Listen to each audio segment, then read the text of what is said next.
Hi, thanks for checking out another one of our videos here. This is going to be possibly a how to maybe test video more than a repair video, but we're going to go through this little unit, see what we can figure out with it. Typically a little throwaway junk unit, but every once in a while you might luck out and be a bad switch or a bad battery or something like that. But we're going to give it a once over and see what we can figure out with it. It's a little American Farmworks 2-mile solar deal, not very stout unit, made for small areas. This 2 miles is kind of a stretch. This is a single wire, clean fence, high tensile, smooth wire, not that braided rope stuff or multi-strand stuff, or a bunch of grass on it. These little things just can't handle it. But around a garden or maybe a small corral for some horses, or your backpacking somewhere, I don't know. But that's what most of these times these things are used for, or be good for. But normal fence, oh, I got a 1/4 mile of fence. Yeah, be lucky if this thing will run all that. So let's turn it on. It doesn't do anything, it didn't click or flash or anything.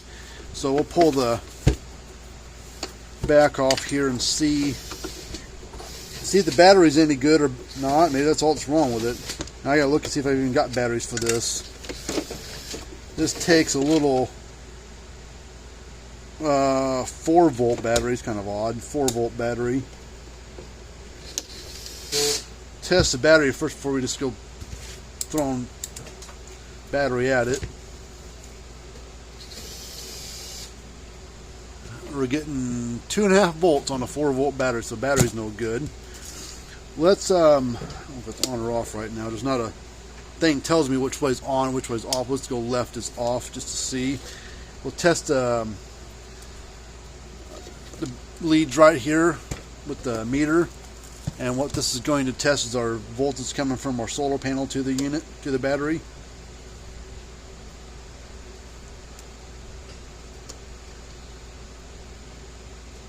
See, turn the switch makes a difference. Nope, doesn't make a bit of difference. So we're getting about 3 volts. So let's take it up, put it closer to the light. Oh shoot, hold on.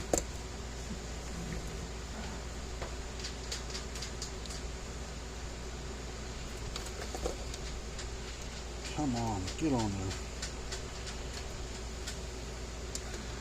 there. Alright, let's put this up closer to the light. Not much difference, but let's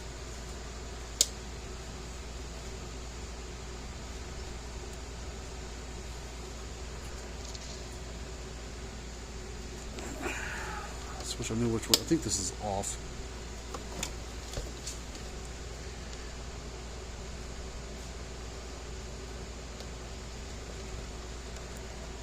Okay, there we go. Now we're getting about 5.5 volts, which is plenty for a 4-volt battery. Turn it off. Let's apply power to it. We'll get power supply. Set it at about 4.5 volts.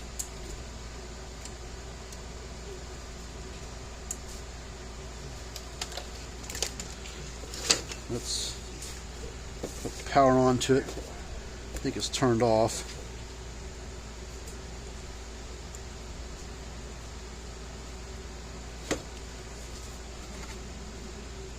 Well, it is flashing a little light.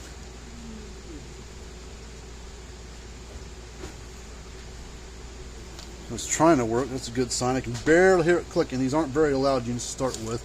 Let's put a tester across it and see what kind of reading we get out of it.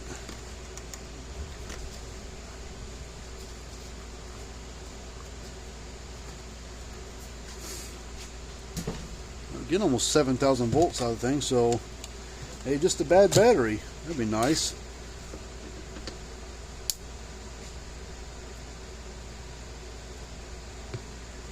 Turn off for a second.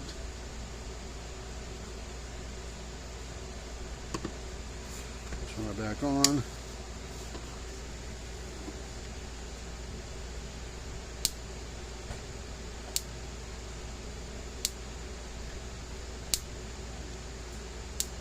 A nice little bite to it for what it is. I'm not going to touch it. So this one just needs a battery. I'm going to see if I have a new battery in stock. Alright, got another battery in stock here. I think it's the right size. It says it's 4 volts or like whatever. This one, other one is a little bit different shape, but I think it'll work. 4.2 volts, so battery's a little low. Let's put I've probably had this battery in stock for a while. The terminals are different. They're a bigger terminal than the smaller ones. We'll have to put some new connections on there possibly. But let's put a power supply to the battery and see if it has a load to it. This battery is good. It is loading down my power supply, which is fine. So we'll be good to go there. Let's make sure that this thing will actually fit in the case here. Yeah, so we have to put new connections on there. It's not a big deal.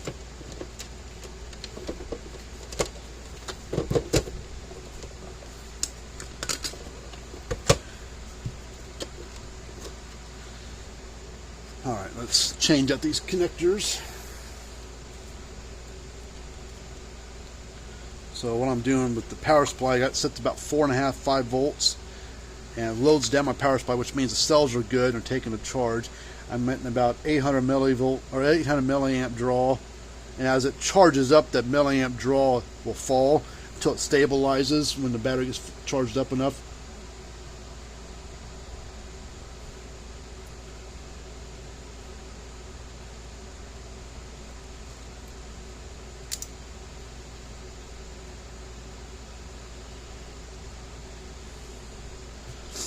Alright, there we go. See, this battery's any good. Put a load on it, see what it does. Nope. It doesn't have any load, so that battery's shot.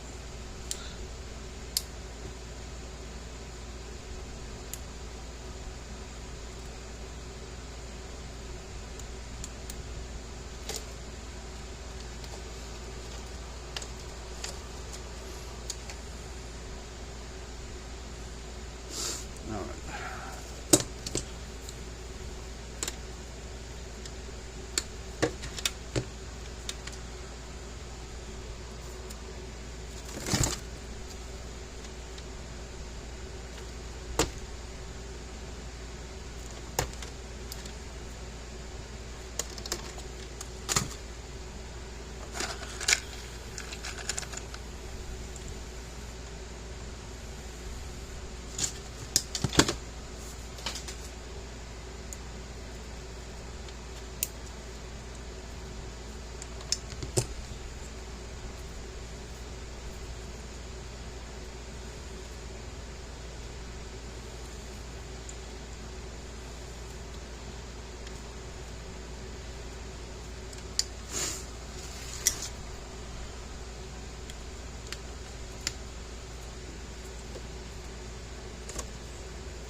Alright, where to put the frickin' screw at that holds this thing in place.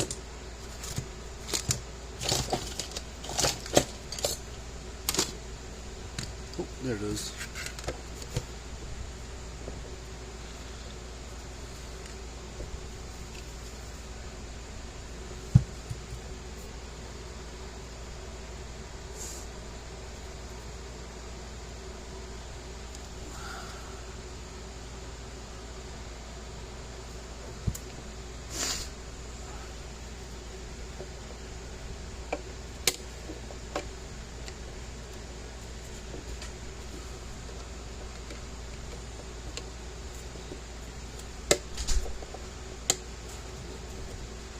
Battery's a little taller than that one. Let me see if I have another battery. Okay, I don't have the exact battery on hand, so the reason why this battery is not fitting quite right, this is a 4 volt 4.5 amp hour, and that battery there is a 4 volt 4 amp hour. So there's a half amp more capacity to it, and it's just a little bit wider than that battery, so I can't sit the darn thing flush enough inside and allow lay this little cover to snap shut. Even if I put all the wires kind of out of the way, it's just a little too darn tall.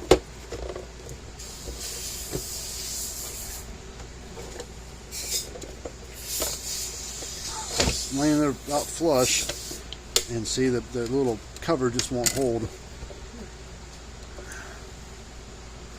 I don't know if there's a way to jerry-rig that up to where that battery will lay in there or not. I don't think so.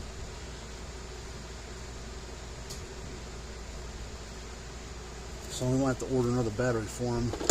See, that one sits in there just nice and just low enough, and this one sits up a little higher.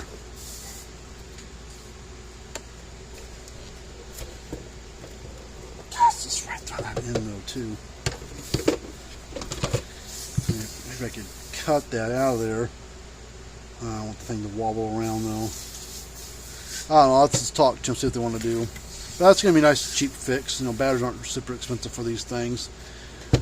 So luckily it's all that was wrong with it. Was just a bad battery, a low battery, whatever. The actual switch and output and solar panel is still good. Boards, I don't think you can get boards for these things. I don't know. But we'll find out. I have to look one up again.